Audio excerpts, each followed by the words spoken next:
everybody, welcome back to another Vincent ASMR video. Today we're going to be doing the part 2 of the 40 facts, the 40 surprising facts about music. If you want to check out this article, you can go on bestlifeonline.com, and the article's called 40 Facts About Music That Really Sing. So I got my computer here that I'm going to be reading the facts off of. So if I'm looking over here pretty often, that's why. Okay, so this is part 2. If you haven't checked out part 1, go watch that first. So we're going to be starting at fact 21 and reading all the way up to 40. So, fact number 21. Michael Jackson tried to buy Marvel Comics. Michael Jackson so badly wanted to play Spider-Man in a movie that he attempted to buy Marvel Comics, the company that created the character and owns the rights to Spider-Man, so he could make it happen. Stan Lee, Marvel chairman, up until his death in 2018, has recalled the story publicly. The comic legend said that he thought Jackson would have been a good Spider-Man. However, Lee felt that Jackson was not a very good businessman, so it's a good thing the rights were never sold. That's pretty interesting. You wouldn't think Michael Jackson wanted to go into acting like that, but I guess these are surprising facts. Number 22. The world's longest running performance will end in the 27th century. A 639-year performance based on an avant-garde composer, John Cage's As Slow as Possible, started in September 2001 and is still running at St. Bouchard's Church in Germany. The performance by an automated organ progresses so slowly the visitors have to wait for a chord change and is scheduled to conclude in 2640. The performance is so slow that the organ it's being played on was not even completed before the concert began. Pipes were added to keep the music steady in 2008. Yeah, I mean, that's just one of those things that seems like so, I guess unnecessary. It's kind of just like one of those really abstract art, pieces. Number 23. Music is physically good for your heart. A study conducted at the University of Pavia in Italy showed that music promotes a healthy cardiovascular system by triggering physiological changes that modulate blood pressure, heart rate, and respiratory functions. Researchers also find that rich classical music phrases lasting 10 seconds long cause the heart rate and other parts of the cardiovascular system to synchronize with the music being played. The study tested 24 subjects, half who were experienced singers and half who had no musical training. The musicians showed stronger physiological responses than the non-musicians. That's pretty interesting. Number 24. International Strange Music Day is a thing. International Strange Music Day was created by a New York City musician named Patrick Grant to encourage people to play and listen to new types of music they're not familiar with, or appreciate music you might otherwise consider to be strange or bizarre. The mantra is to listen without prejudice. To celebrate this particular day, there are concerts and movements to introduce new types of music to children in an effort to broaden their musical horizons. Yeah, that's pretty cool. You would expect there to be some sort of International Music Day, but it's cool that there's a strange day as well.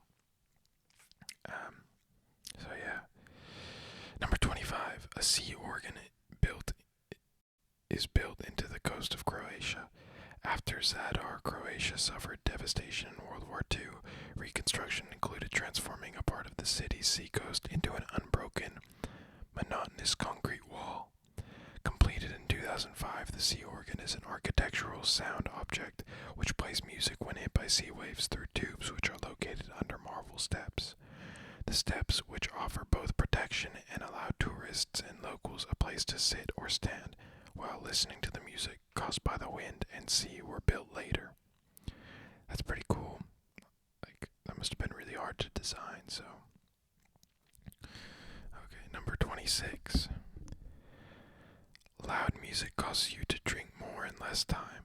In 2008, a French study found that loud music in a bar setting leads to more drinking in less time. The research was conducted in bars with 40 males 18 to 25 years of age who were unaware that they were being observed. Only those who ordered draft beer were included. With permission from the bar owners, the researchers would manipulate the music sound levels before choosing a participant. Results proved that the higher sound levels led to increased drinking within a shorter amount of time. Yeah, that's pretty cool. That explains why clubs and bars can be so loud. 27. A song that gets stuck in your head is called an earworm. An earworm, also sometimes called a brainworm, sticky music, or a stuck song syndrome, refers to catchy music that continually repeats through someone's mind, even after it's no longer playing. There have actually been studies done on earworms, including one out of the University of London, which found that earworms could also be triggered by experiences that bring up a memory of a song, such as seeing a word that reminds you of the song, hearing a few notes from the song, or feeling an emotion which you associate with the song. Yeah, I've definitely had that before.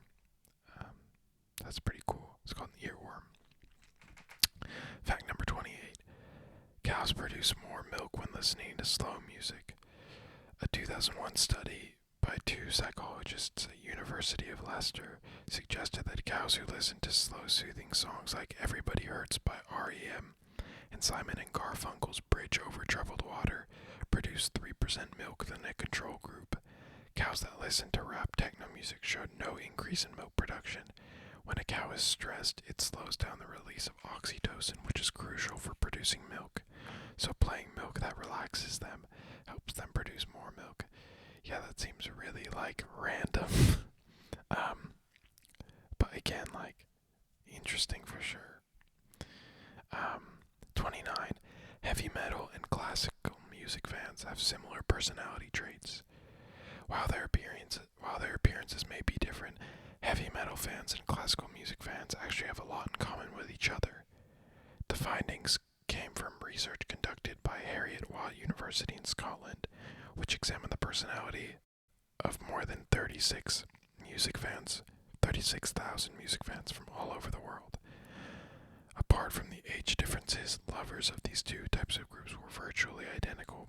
Both groups tend to be creative, at ease with themselves, and introverted. That's pretty cool.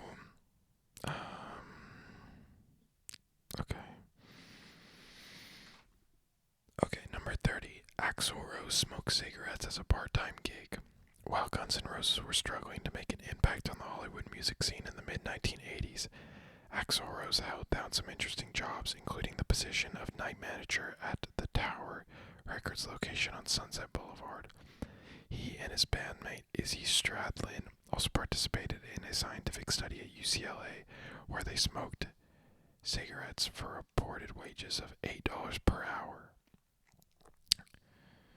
Yeah, it's probably not so great for your health, but I guess they were getting paid, so they didn't care. Okay, fact number 31. The Offspring's first drummer left the band to become a gynecologist. James Lilia, who was the original drummer for the pop-punk band The Offspring, was with the band for 3 years in the mid-1980s. He played on the first group's demo tape, their debut single I'll Be Waiting, and the band's debut album The Offspring. However, he departed the group on friendly terms to attend medical school and eventually become a double board certified as an obstetrician, gynecologist, and gynecologic oncologist. Sorry about that one. That's just some medical terminology. It's a bit difficult to read. Anyways, fact number 32. Music helps people with brain injuries recall personal memories. In 2013, the first ever study of its kind examined music-evoked autobiographical memories in patients with acquired brain injuries. Songs from the patient's lifespans were played and also played to control subjects with no brain injuries. All were asked to record how familiar they were with a given song if they liked it, and what memories it invoked. The frequency of memes were similar for both groups, which showed that music is an effective stimulant was for recalling personal memories, even with brain injury. I said memes because that's the acronym, by the way, for music evoked autobiographical memories. I didn't mean like internet memes. So yeah. That's pretty interesting, though. Fact number 33. Billie Holiday was Billy Crystal's babysitter.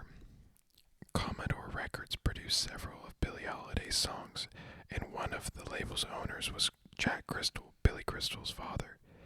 Billie Holiday often visited Crystal's home and would babysit Billy Crystal. In his HBO special 700 Sundays, Crystal recalled that the first time he went to the movies in 1953, it was Billie Holiday who took him. The two of them saw Shane, starring a young Jack Palance, who would later become Crystal's friend and City Slickers co-star. Yeah, that's pretty cool. I don't know enough about Billie Holiday, so I guess it's not that interesting to me, but it definitely seems like a cool coincidence. Fact number 34. Monaco's army is smaller than its military orchestra. Monaco's army has just 82 soldiers. Its military orchestra has 85 musicians. This makes Monaco the only country whose army is smaller than its military orchestra.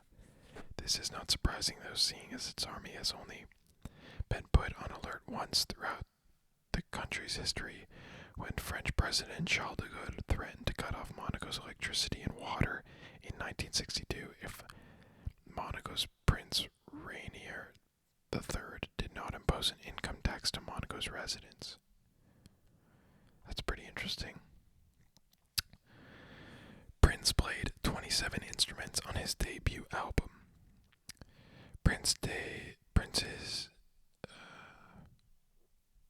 it just went away for some reason. I'm not sure why. Prince's debut album, For You, was released when he was just 20 years old, and he played 27 musical instruments on it.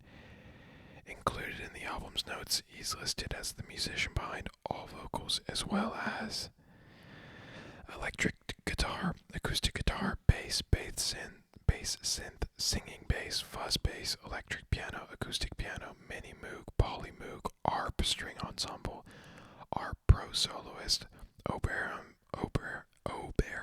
for voice, clavinet, drums, syn drums, water drums, slapsticks, bongos, congas, finger cymbals, wind chimes, orchestral bells, wood blocks, brush trap, tree bell, hand claps, and finger snaps. Wow, that's a lot. I knew he played 27 instruments, actually. I don't know where I know that from, but I think someone told me once. But I didn't know it was on his debut album, so. Fact number 36. Born in the USA isn't pro-American. Bruce Springsteen wrote Born in the USA about his anger towards the country's treatment of Vietnam vets. He told Rolling Stone, you think about all the young men and women that died in Vietnam and how many died since they've been back. You have to think that at the time the country took advantage of their selflessness. The song was misinterpreted by many, even by President Reagan, who used it during his 1984 re-election campaign. I'm not a big fan of Bruce Springsteen, so I know the song, but yeah. Fact number 37. The Spice Girls did not choose their nicknames. The Spice Girls are commonly known individually by their nicknames Posh, Baby, Scary, Sporty, and Ginger. However, they did not come up with these nicknames on their own. In fact, the editor of Teen Popper magazine, Teen of the Pops, named the girls after interviewing them. Even though they were already established as the Spice Girls, their individual nicknames stuck and were accepted by the band, who thought the names were funny. Yeah, it's pretty cool.